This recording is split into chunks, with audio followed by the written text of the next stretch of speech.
फरमाते हैं 3 लोग सफर कर रहे थे, रास्ते में तूफान आ गया, वो गार के अंदर चले गए। अब चूंकि तूफान बहुत ज्यादा था, जब वो गार के अंदर चले गए तो अल्लाह के प्यारे हबीब सल्लल्लाहु अलैहि वसल्लम फरमाते हैं पत्थर ऊपर से लुढ़कता हुआ आया और गार के मुंह के आगे आके उसने गार को बंद कर दिया।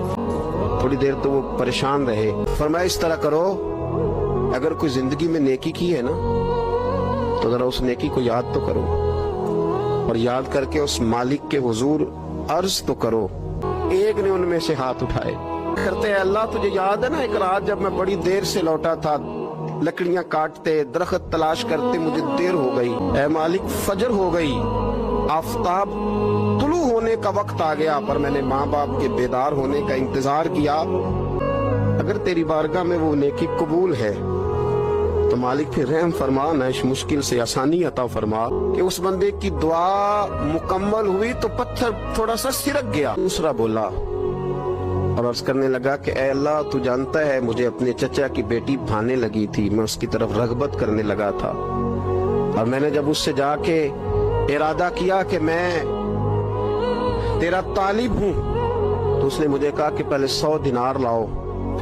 बाना तो अल्लाह मैंने मुशक्कत करके 100 दिनार जमा किए, और जब मैं पूरी तरह उस पर हावी हो गया, वो मेरे कब्जे में आ गई और गुनाह का मैंने इरादा कर लिया, तो उस औरत के मुंह से एक जुमला निकला कि अल्लाह से डर। अल्लाह मैं डर गया, मैं उसे छोड़ के आ गया। अगर तुझे ये बात पसंद है तो फिर निकाल देना इस मुश्किल से, फिर कर देना करम।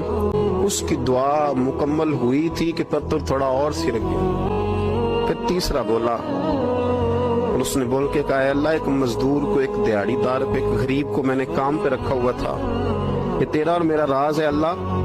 वो मजदूर, वो दिहाड़ीदार मेरे पास काम पे लगा था, कुछ चावल मैंने उसकी उजरत मुकर्रर कर दी कि तू काम मुकम्मल करेगा तो मैं तुझे दूंगा। और जब उजरत लेने का वक्त आया तो वो बिगड़ कर नाराज होकर चला गया। मैं उसे ढूंढता रहा, वो मुझे मिला नहीं। मैंने उसके चावलों की कीमत कारोबार में इन्वेस्ट कर दी, उसका थोड़ा सा सरमाया पर मैंने खाया नहीं। फिर वो उससे मैं कारोबार करता रहा और इतना कारोबार किया कि बहुत सारी गायें और उनके चरवाहे तैयार हो गए। वो सालों के बाद लौटा, मैंने उस गरीब का माल खाया नहीं बल्कि बढ़ाया, महफूज करके रखा। वो सालों के बाद लौटा और कहने लगा मेरा माल, तो मैंने कहा वो सारी गायें तेरी है, वो चरवाहा तेरा है, ये सारा कुछ तेरा है।